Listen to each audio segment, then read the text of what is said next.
Hello दोस्तों, the job junction channel में आप सभी का स्वागत है।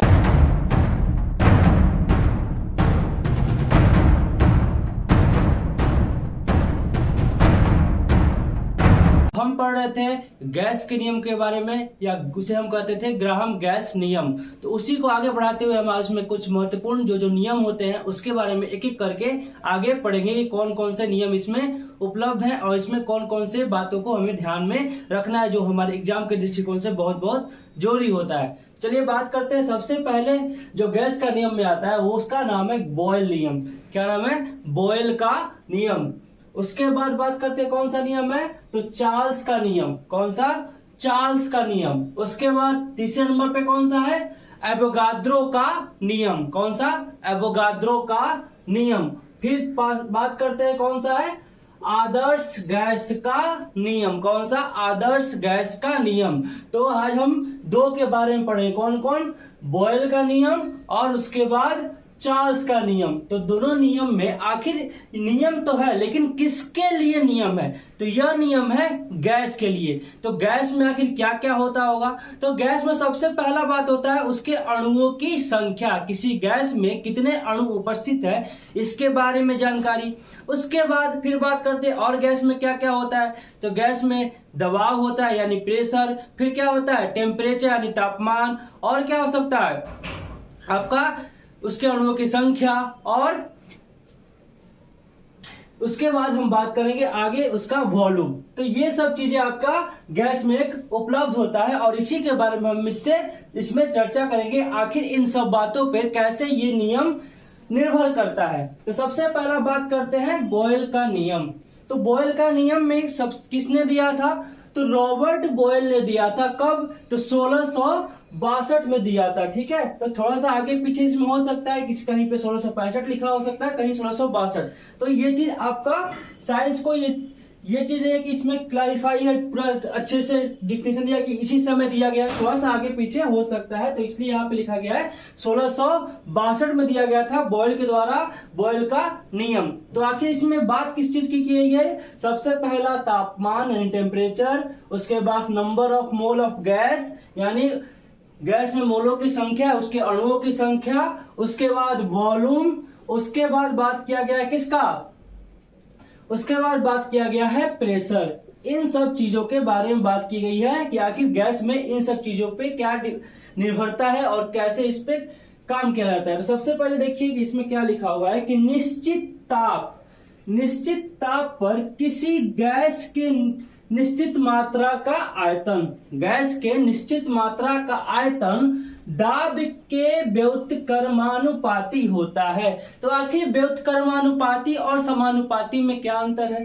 तो व्युत्क्रमानुपाती अगर दो चीज में हम कंपेयर करते हैं, तो अगर समानुपाती की बात करेंगे तो समानुपाती में क्या होगा? वो दोनों चीज अगर समानुपाती है तो एक साथ बढ़ेगी, लेकिन अगर वो दो चीजें व्युत्क्रमानुपाती है तो उसमें एक चीज की बढ़ोतरी होगी तो दूसरे की घटेगा, वो दूसरा चीज घटेगा। तो अगर मान लीजिए हम दो चीज टेम्परेचर और वॉल्यूम का ले ले, तो मान लो दोनों अगर समानुपाती है तो दोनों एक साथ बढ़ेंगे, लेकिन अगर दोनों एक दूसरे के व्युत्क्रमानुपाती है तो उसमें एक बढ़ेगा और दूसरा घटेगा।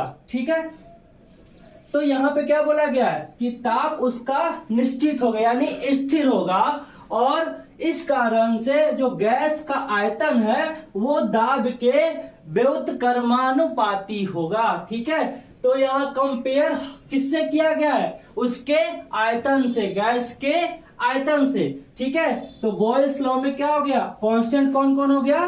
तापमान और गैस के मोलों की संख्या या उसके अणुओं की संख्या। तो ये दोनों क्या हो गया? कांस्टेंट हो गया यानी नियत हो गया। तो आखिर वेरिएबल कौन कौन होगा? किसमें किसमें हमें संबंध बताना है?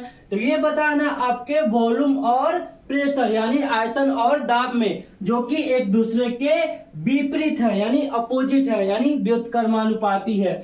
तो कह सकते हैं हम कि अगर प्रेशर बढ़ेगा तो वॉल्यूम यानी आयतन घटेगा, और वॉल्यूम अगर बढ़ेगा, आयतन बढ़ेगा, तो प्रेशर घटेगा। ठीक है, क्योंकि यह क्या है, आपके भिन्न में है, बटे में है। तो यहाँ पे अगर हम मान लीजिए यहाँ पे प्रेशर P1 है, दो गैस ले लिए, गैस P1 और P2, आपका लिया गया दाब P1 और P2 और आयतन V1 और V2। तो मान लीजिए ये आपका एक बीकर है और बीकर में कुछ V1 अमाउंट का गैस है जिसका आयतन V1 है, किसी गैस का आयतन V1 है और उस पर दाब P1 लगाया गया है। तो P1 जो दाब है वो थोड़ा कम है, इस कारण से जो पिस्टन, ये पिस्टन है, ये आपका क्या है, पिस्टन है, ये क्या किया, गैस पे कम दबाव लगाया जिससे गैस के अणु कुछ दूर तक फैले हुए हैं, आयतन में कमी कम हुई है। लेकिन जैसे ही P2 यानी P2 का जो प्रेशर है वो क्या है, यहाँ पे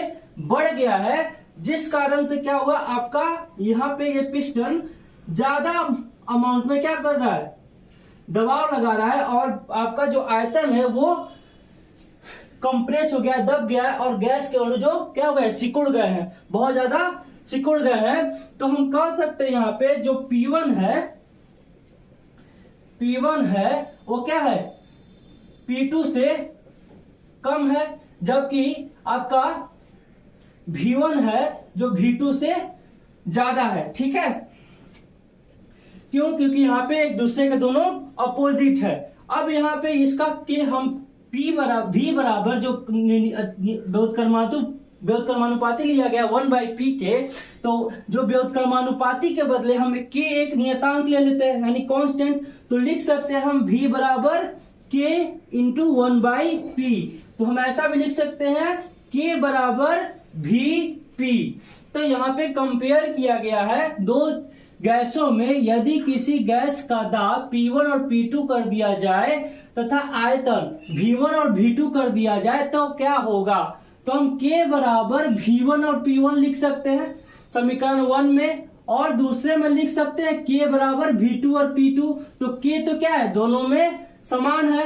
तो अगर हम समीकरण 1 और 2 ले तो इस समीकरण से हम बता सकते हैं V1 P1 बराबर क्या हो सकता है, P2 V2। ठीक है, अगर इसके हम ग्राफ की बात करते हैं कि ग्राफ कैसा होगा, कहां जाएगा, इस नियम का ग्राफ किधर जाएगा, तो अगर देखें तो प्रेशर जैसे जैसे कम होगा वॉल्यूम बढ़ेगा। क्या होगा, वॉल्यूम बढ़ेगा। ठीक है, और अगर प्रेशर ज्यादा होगा तो वॉल्यूम घटेगा। ठीक है, अब बात करते हैं चार्ल्स नियम की। चार्ल्स नियम आखिर क्या कहता है।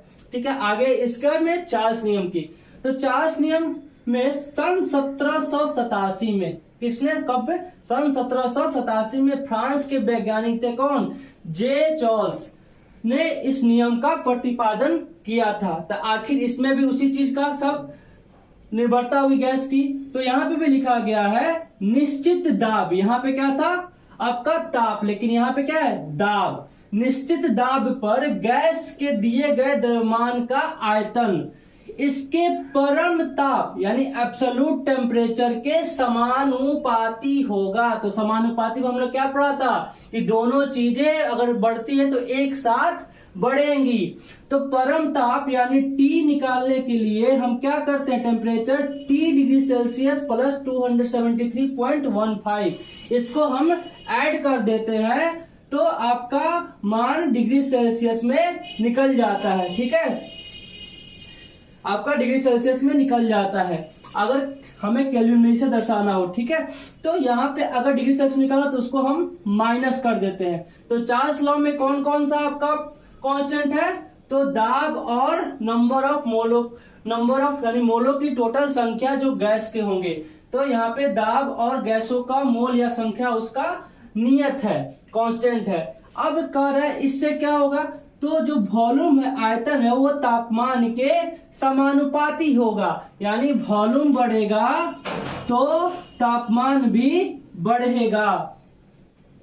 तो यहाँ पे ऐसा ही एक फिगर लिया गया है जहां पे हमने पिस्टन लगाया है और साथ साथ वॉल्यूम 1 यानी गैस का जो वॉल्यूम 1 है और वहां पे टेम्परेचर T1 दिया गया है। तो यहाँ पे ये टेम्परेचर की मात्रा कम होने की वजह से गैस का आयतन भी कम है, लेकिन जैसा ही टेम्परेचर यहाँ पे T2 में बढ़ा दिया गया है तो गैस का आयतन V2 भी बढ़ गया है और पिस्टन का यहाँ पे दबाव कम हो गया है इस कारण से, क्योंकि वहां पे दाब तो निश्चित था, दाब तो बढ़ा नहीं है, दाब यहाँ पे सेम है, यहाँ पे भी सेम है, इस कारण से ये दाब ऊपर चला गया।